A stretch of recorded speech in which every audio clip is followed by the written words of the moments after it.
નમસ્કાર વિદ્યાર્થી મિત્રો, સ્વાગત છે આપ સૌનું ફરીથી આપણા રસાયણ વિજ્ઞાનના ક્લાસમાં. તો આપણો વિદ્યુત રસાયણ પાઠ આપણે ભણીએ છીએ, જેની અંદર આપણે વિદ્યુત રાસાયણિક કોષ અને વિદ્યુત વિભાજન કોષ એવા બે કોષની ચર્ચાઓ કરતા હતા. એમાં વિદ્યુત વિભાજન કોષની અંદર આપણે સરસ મજાનો ગુણાત્મક જે પાસું હતું એ જોયું. કોઈ પદાર્થ છે એનો ગુણ નક્કી કરવાની વાત જોઈ. મતલબ કે તમે જ્યારે વિદ્યુત વિભાજન કોષમાં વિદ્યુત પ્રવાહ પસાર કરો છો ત્યારે એનોડ અને કેથોડ ઉપર શું નિપજો બનશે એ નક્કી કરવા માટેની જે પદ્ધતિઓ હતી આપણે જોઈ. શું બનશે એ નક્કી કર્યું આપણે. હવે એની અંદર એનોડ અને કેથોડ ઉપર જે નિપજો બને છે એ કેટલી બનશે, જથ્થો નક્કી કરવા માટેનું વિદ્યુત વિભાજન કોષનું એ જે જથ્થાત્મક પાસું છે એની હવે આપણે સરસ મજાની ચર્ચા કરશું. જથ્થો અથવા તો માત્રા.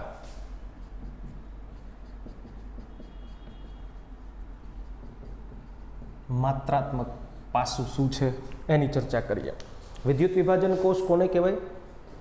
તો કે આપેલા કોઈ વિદ્યુત વિભાજ્યોના દ્રાવણોની કે પિગલનની અંદર જુદા જુદા બે વિદ્યુત ધ્રુવો ડૂબાડી અને વીજ પ્રવાહ પસાર કરવાથી એનોડ અને કેથોડ ઉપર ઓક્સિડેશન અને રિડક્શનથી નિપજો મળે. આ ઘટનાને આપણે શું કહીએ? વિદ્યુત વિભાજન.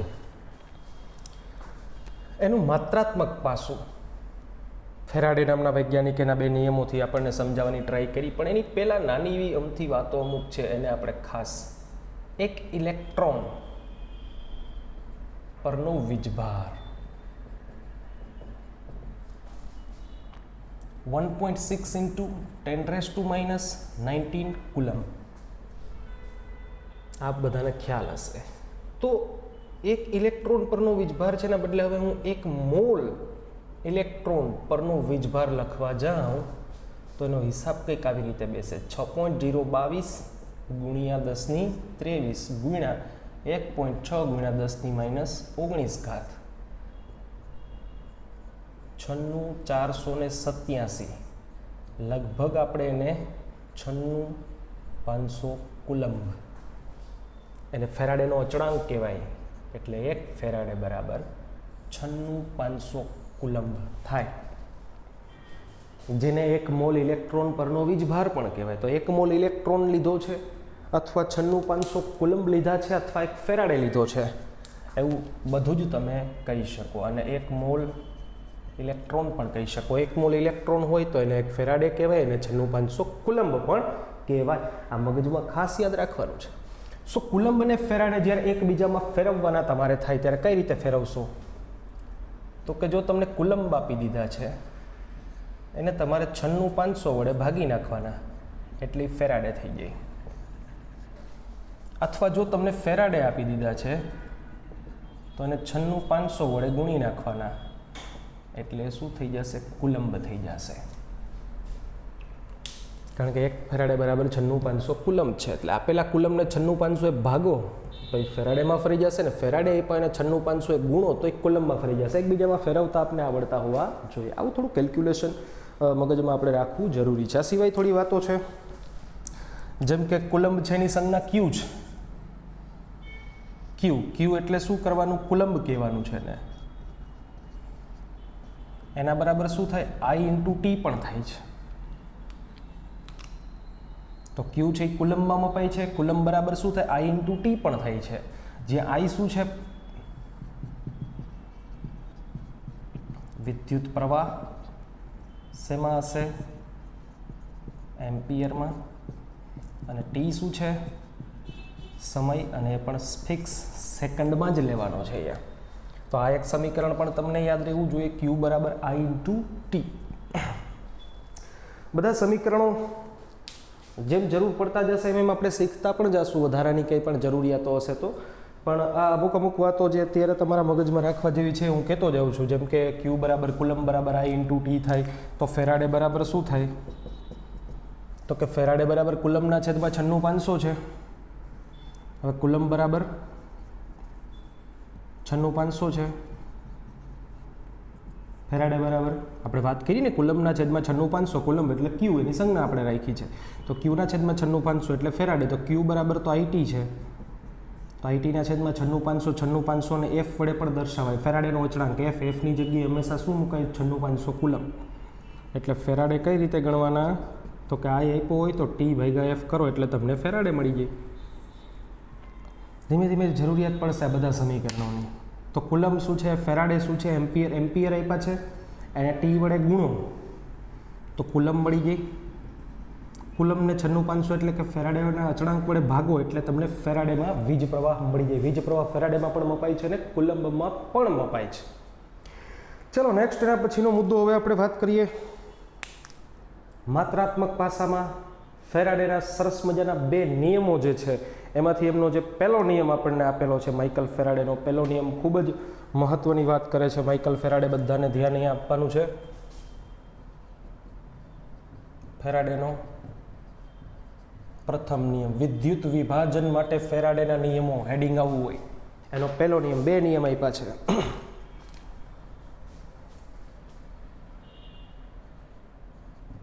કે વિદ્યુત વિભાજન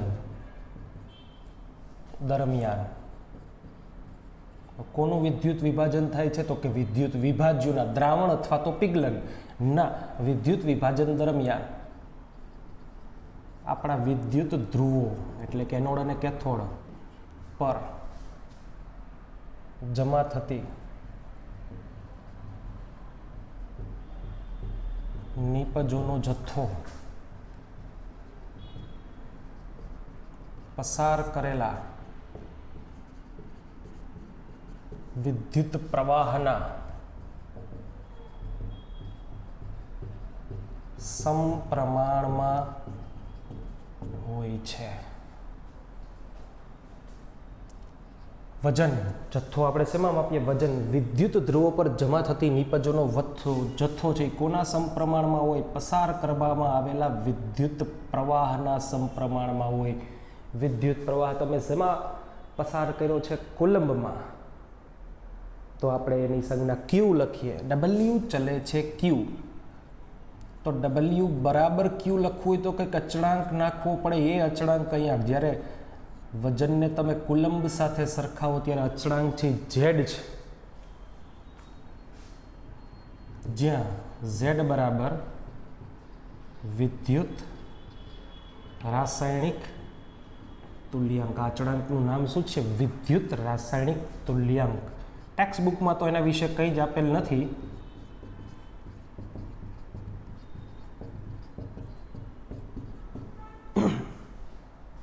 પરંતુ અહીંયા આપણી પાસે થોડી માહિતી જે મેળવવા યોગ્ય છે એની આપણે ચર્ચા કરી લઈએ. વિદ્યુત રાસાયણિક તુલ્યાંક કોને કહેવાય? શું છે એકચ્યુઅલમાં એ?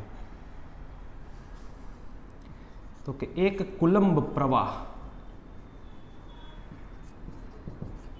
પસાર કરવામાં આવે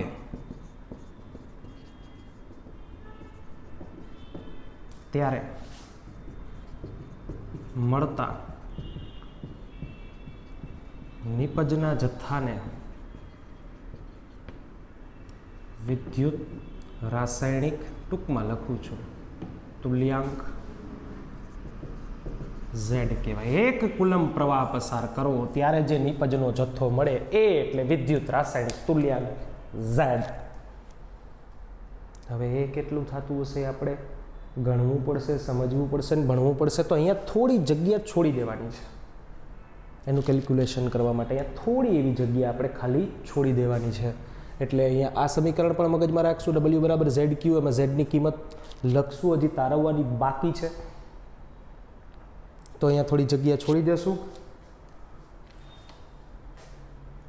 2, 5, 10, 5 એક લીટી જેવી જગ્યા છોડી અને કામ કરશું.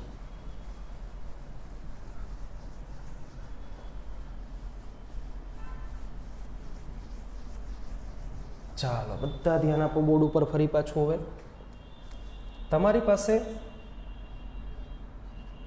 Na+ આયન છે, એને તમે એક ઇલેક્ટ્રોન આપો છો એટલે એક સોડિયમ સોલિડ બને છે. એક્વિયસ આયન છે અને એક ઇલેક્ટ્રોન મળે. રિડક્શન ક્રિયા વિદ્યુત ધ્રુવ કેથોડ ઉપર થતી ક્રિયા છે. આપણે જોઈએ એનોડ ઉપર થતી હોય, પણ એક્ઝામ્પલ તરીકે કેથોડ ઉપર ધારો કે Na+ છે. એક ઇલેક્ટ્રોન આપો, એક સોડિયમ મળે. એક મોલ ઇલેક્ટ્રોન આપ્યા હોય તો 1 મોલ સોડિયમ મળે. 1 મોલ ઇલેક્ટ્રોન એટલે 1 ફેરાડે થયા.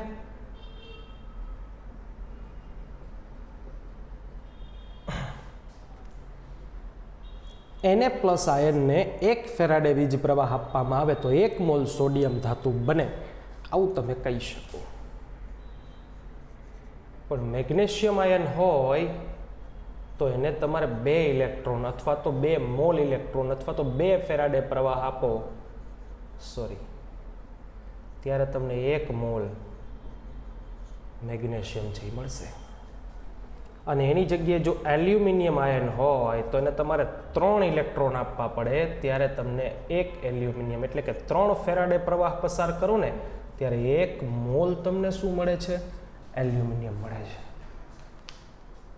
કારણ કે 1 સોડિયમ જોતો હોય તો 1 ઇલેક્ટ્રોન જોઈએ, 1 મેગ્નેશિયમ જોતો હોય તો 2 ઇલેક્ટ્રોન જોઈએ, 1 એલ્યુમિનિયમ જોતો હોય તો 3 ઇલેક્ટ્રોન જોઈએ. આ સિંગલ ઇલેક્ટ્રોન છે. હવે આપણે એને 1 મોલ ઇલેક્ટ્રોન કરી નાખીએ કે ભાઈ 1 ઇલેક્ટ્રોન 1 સોડિયમ આપે તો 1 મોલ ઇલેક્ટ્રોન, તો કે 1 મોલ સોડિયમ આપશે. 1 મોલ ઇલેક્ટ્રોનને શું કહેવાય? 1 ફેરાડે કહેવાય. ફેરાડે એટલે મોલ 1 ઇલેક્ટ્રોનનો જથ્થો, એને જ આપણે ફેરાડે કહીએ છીએ. તો 1 મોલ મેગ્નેશિયમ જોતો હોય તો કેટલા ફેરાડે પ્રવાહ જોઈએ? 2 ફેરાડે. 1 મોલ એલ્યુમિનિયમ જોતો હોય તો કેટલા ફેરાડે જોઈએ? 3 ફેરાડે જોઈએ છે. અહીંયા આ જે સંખ્યા છે એને આપણા વિદ્યુત રસાયણમાં n સંજ્ઞા વડે આપણે દર્શાવી દેવાની છે. 1 મોલ નિપજ મેળવવા જરૂરી ઇલેક્ટ્રોનની સંખ્યા એને આપણે n કહી દઈએ. 1 2 3. સોડિયમનો n કેટલો છે? 1. મેગ્નેશિયમનો n કેટલો છે? 2. એલ્યુમિનિયમનો n કેટલો છે? 3. n ફેક્ટર પણ કહી શકાય. આપણે એને નોર્માલિટી ભણતા હોય ત્યારે એને n ફેક્ટર એવો શબ્દ અહીંયા પ્રયોજતા હોઈએ છીએ આપણે. 1 મોલ નિપજ બનાવવા જે ઇલેક્ટ્રોનની સંખ્યા જોઈએ એને આપણે n કહીએ, અથવા તો 1 મોલ જથ્થો મેળવવા જે ફેરાડેની સંખ્યા જોઈએ એને આપણે n કીધો છે. અહીંયા આ બધાના મગજમાં વ્યવસ્થિત રીતે આ વાત બેસવી જોઈએ. હવે આમાં જ કે જો આ જે સોડિયમ છે એને 1 ઇલેક્ટ્રોન આપીએ એટલે 1 સોડિયમ આપે, પરંતુ આ જે મેગ્નેશિયમ જે છે એને પણ જો તમે 1 જ ઇલેક્ટ્રોન આપો તો મેગ્નેશિયમનો અડધો પરમાણુ આપણને મળે. જ્યારે એલ્યુમિનિયમને પણ જો 1 જ ઇલેક્ટ્રોન આપવામાં આવે તો એ 1/3 એલ્યુમિનિયમ આપે. જોજો 1 ફેરાડે પ્રવાહ અહીંયા આપીએ તો 1 મોલ તમને મળે. અહીંયા જો 1 ફેરાડે આપવામાં આવે તો 1/2 મોલ મળે. અહીંયા જો 1 ફેરાડે આપવામાં આવે તો 1/3 મોલ તમને મળે. મતલબ કે 1 ફેરાડે વિદ્યુત પ્રવાહ પસાર કરીએ ત્યારે મળતો જે જથ્થો છે ને તુલ્ય ભાર જેટલો છે. કોના જેટલો છે? તુલ્ય ભાર જેટલો. મોલ એટલે તો અણુ ભાર જેટલો થાય, પણ મોલના ભાગ્યા 2 અને મોલના ભાગ્યા 3 શું કામ કરવામાં આવ્યા? કારણ કે જેની સંયોજકતા વડે મોલને તમે સંયોજકતા વડે ભાગી નાખો તો એ તુલ્ય ભાર જેટલો જથ્થો થાય. કેટલો જથ્થો થાય? તુલ્ય ભાર જેટલો જથ્થો. એનો મતલબ અહીંયા તમારે બીજી એક નોંધ કરીને લખવાની છે કે 1 ફેરાડે પ્રવાહ પસાર કરવામાં આવે ત્યારે વિદ્યુત ધ્રુવો પર તેના તુલ્ય ભાર એટલે કે જેની સંજ્ઞા હવે આપણે ઈ કહેશું જેટલી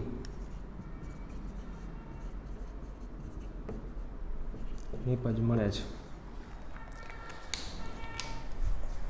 આ એન હતો, એન અલગ વસ્તુ થઈ ગઈ છે. એ એન જ અહીંયા છે. જો છેદમાં પાછો એન જ છે.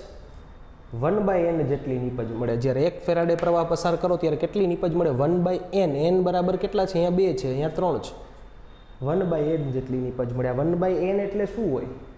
તુલ્ય ભાર હોય. અણુ ભારને ભાંગ્યા n કરો ને તો એ તુલ્ય ભાર કહેવાય. એટલે તુલ્ય ભાર જેટલી નિપજ ટૂંકમાં અહીંયાથી આપણને મળે છે એવું આપણે કહી શકીએ છીએ. ચાલો હવે બધા અહીંયા આવી જાઓ પાછા.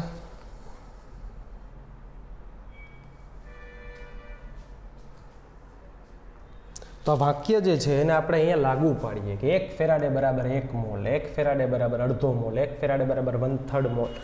તો અહીંયા ટૂંકમાં તમે એમ કહી શકો કે 1 ફેરાડે બરાબર 1/3 મોલ મળે છે. એનો મતલબ કે કેટલો જથ્થો થયો? તુલ્ય ભાર જેટલો. અને 1 ફેરાડે છે તો એને તમે 96500 કુલંબે કહી શકો ને, તો 96500 કુલંબ પસાર કરો ત્યારે કેટલો જથ્થો મળે? તો કે તુલ્ય ભાર જેટલો. કેટલો જથ્થો મળે? તુલ્ય ભાર જેટલો જથ્થો મળે. એને હવે અહીંયા આપણે લખીશું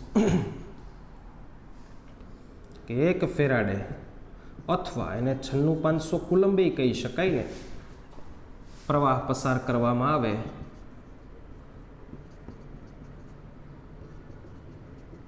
નિપજનો જથ્થો કેટલો મળે? તુલ્ય ભાર જેટલો. ઈ જેટલો જથ્થો મળે. મારી પાસે જગ્યા ઓછી છે એટલે લખતા નથી. તો 1 કુલંબ, આને કાઢી નાખીએ છીએ હવે આપણે. 1 કુલંબ પ્રવાહ પસાર કરવામાં આવે ત્યારે કેટલી નિપજનો જથ્થો મળે છે? એ જેટલો જથ્થો મળે, 1 કુલંબ પ્રવાહ પસાર કરીએ ત્યારે મળે એ જથ્થાને તો વિદ્યુત રાસાયણિક તુલ્યાંક કહેવાય છે, ઝેડ કહેવાય છે. એના બરાબર શું થાય? ઈ ગુણ્યા 1 ભાગ્યા 96500. તો ઝેડ બરાબર શું થાય? ઈના છેદમાં 96500. એને આપણે અહીંયા મૂકીએ હવે પાછા.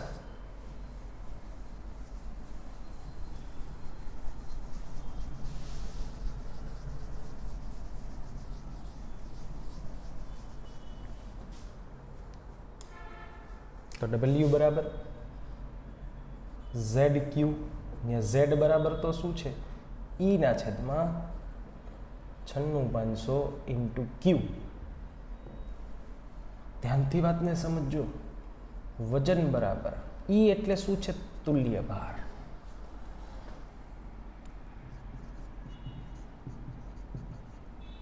અહીંયા આપણે નોટ કરીને રાખીએ એટલે તમારે તુભા એટલે કે ઈ બરાબર શું થાય? અભા, અણુભાર ના છેદમાં, અણુભારને મોલેક્યુલર વેઇટ કહેવાય, ના છેદમાં એન ફેક્ટર. ઓલો એન 1 મોલ નિપજ મેળવવા જરૂરી ઇલેક્ટ્રોન વાળો એન તમે કહી શકો એને, અથવા એને ફેક્ટર નથી લખતો, હવે ખાલી એન કરું. એન ફેક્ટર બોલીશું એને, પણ એન કહું છું કારણ કે ઘણીવાર એનનો મોલ પણ થતો હોય. એનનો એન ફેક્ટર. એન ફેક્ટર શું છે? 1 મોલ નિપજ મેળવવા હમણાં આપણે લખ્યો તો તે જરૂરી ઇલેક્ટ્રોનની સંખ્યા, પણ એને હું બોલીશ એન ફેક્ટર. આમ ઈ બરાબર એમ ના છેદમાં એન. તો એમ બરાબર ઈની જગ્યાએ ટૂંકમાં તમે અણુભારના છેદમાં એન ફેક્ટર લખી શકો. આ કોની જગ્યાએ લખવું આપણે? ઈની જગ્યાએ. ગુણ્યા શું છે? ક્યુ. ના છેદમાં હજી શું છે? 96500. હવે ટૂંકમાં થોડું વ્યવસ્થિત બનાવીએ સમીકરણ. હવે ક્યુની જગ્યાએ શું હતું? તો કે આઈટી. આ કોની જગ્યાએ મૂકવું આપણે? ક્યુની જગ્યાએ. છેદમાં શું છે? એન. 96500 છે ને ફેરાડેનો અચળાંક એફ કહેવાય. જ્યાં એફ લખ્યો અહીંયા 96500 મૂકી દેવાના. ગુણ્યા શું છે? અણુભાર, મોલેક્યુલર વેઇટ એમ. આ શું તમે નિપજોનું શું ગણી શકો? વજન ગણી શકો. એમ્પિયરમાં પ્રવાહ આપ્યો હોય, ટાઈમ આપી દીધો હોય, એન તમને ખબર હોય, એન એટલે 1 મોલ નિપજ જોતી હોય ત્યારે જે ઇલેક્ટ્રોનની સંખ્યા જોઈએ એને એન કહેવાય. એફ 96500 ફિક્સ કિંમત છે, મોલેક્યુલર વેઇટ છે. અહીંયા એક નાની વાત આપને કહેવા માંગીશ કે અણુભાર વડે કોકને ગુણીએ અને વજન મળતું હોય તો એ કોક છે ને એ મોલ હોય.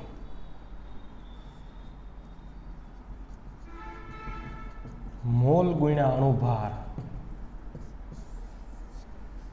અણુભારને કોના વડે ગુણીએ તો વજન મળે? તો કે મોલ. તો આમ ક્યાંક તમને પૂછે કે નિપજના મોલ ગણવાનું સૂત્ર શું છે? તો કે આઈટીના છેદમાં એનએફ કરો.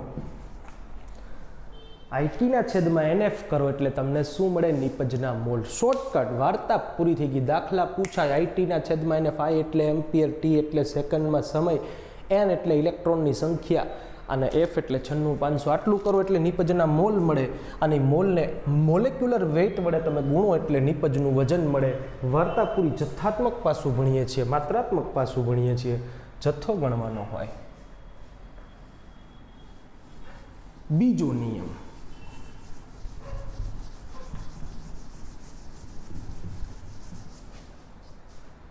ધ્યાનથી સમજો વાતને.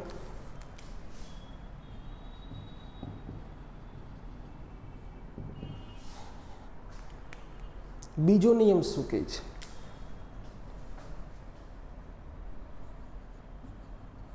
શ્રેણીમાં જોડેલા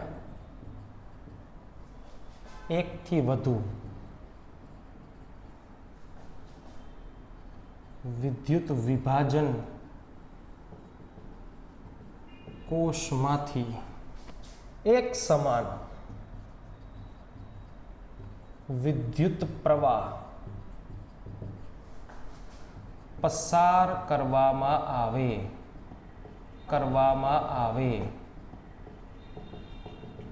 તો એવું આપણે કરી નાખ્યું છે. આ કામ આપણે કર્યું, તમને બધાને ખબર છે. મેં હમણાં એને પ્લસ લીધો હતો ને Mg+2 લીધો હતો ને L+3 લીધો હતો ને બધાને મેં એક જ સરખો વીજભારનો જથ્થો આપ્યો હતો. ત્યારે નીપજ કેટલી મળતી હતી? તુલ્ય ભાર જેટલી. કેટલી મળતી હતી? તુલ્ય ભાર જેટલી. પણ આ તો એક ફિક્સ એક મોલ ઇલેક્ટ્રોન હોય ત્યારે તુલ્ય ભાર જેટલી નીપજ મળે. પણ જથ્થો વિદ્યુત પ્રવાહ કંઈક દરરોજ કંઈ એક ફેરાડે તો ન હોય, અલગ અલગ પણ હોય ને. પણ જે મળે એ તુલ્ય ભારના સમપ્રમાણમાં મળે છે. મળતી નીપજોનો જથ્થો તુલ્ય ભારના કેવા પ્રમાણમાં હોય છે? સમપ્રમાણમાં હોય છે.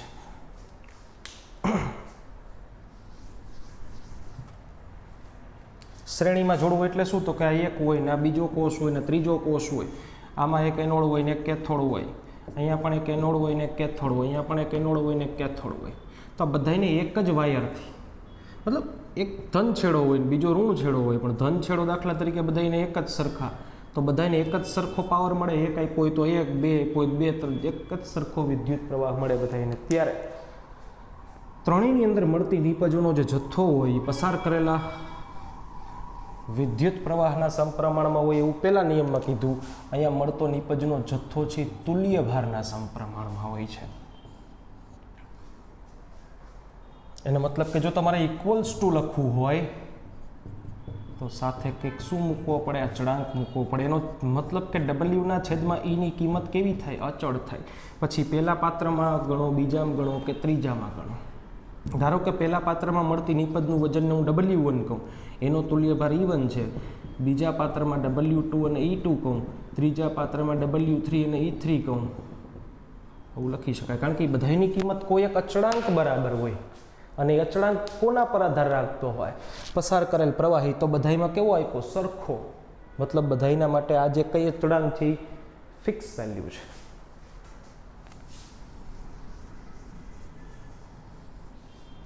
એક જ સાથે કેટલા બધા પાત્ર લઈને એક સમાન પ્રવાહ પસાર કરો તો એકમાં W1ના છેદમાં E1 એટલે એનો વજનના છેદમાં તુલ્ય ભાર બીજાના વજનના છેદમાં તુલ્ય ભાર બરાબર થાય ને એનો વજનના છેદમાં તુલ્ય ભાર ત્રીજાના વજનના છેદમાં તુલ્ય ભાર બરાબર થાય. આવું બીજા નિયમમાં ફેરાડેએ કીધું છે. આ હતી માત્રાત્મક એટલે કે જથ્થાત્મક પાસાની વાતો, જેના આધારે કેટલાક આપણને દાખલાઓ પૂછાય. ખૂબ સરસ દાખલાઓ પૂછાય છે અહીંયા. અને કઈ રીતે ગણવા એની ચર્ચા એના પછીના લેક્ચર્સની અંદર આપણે કરીશું. આજે અહીંયા સુધી રાખીએ છીએ. Thank you. સો વ્યવસ્થિત રીતે બધા જ ચેપ્ટર જે કંઈ પણ અહીંયા આપેલા છે સૂત્રો એ તૈયાર કરવાના છે. દાખલા ગણવા માટે સૂત્રો આવડવા 100% જરૂરી છે. આ બધા સૂત્રો છે પહેલાં આપણે શરૂઆતમાં લખાતા એ પણ છે, બધા વ્યવસ્થિત તૈયાર કરી નાખવાના છે. અહીંયા સુધી રાખીએ છીએ. Thank you.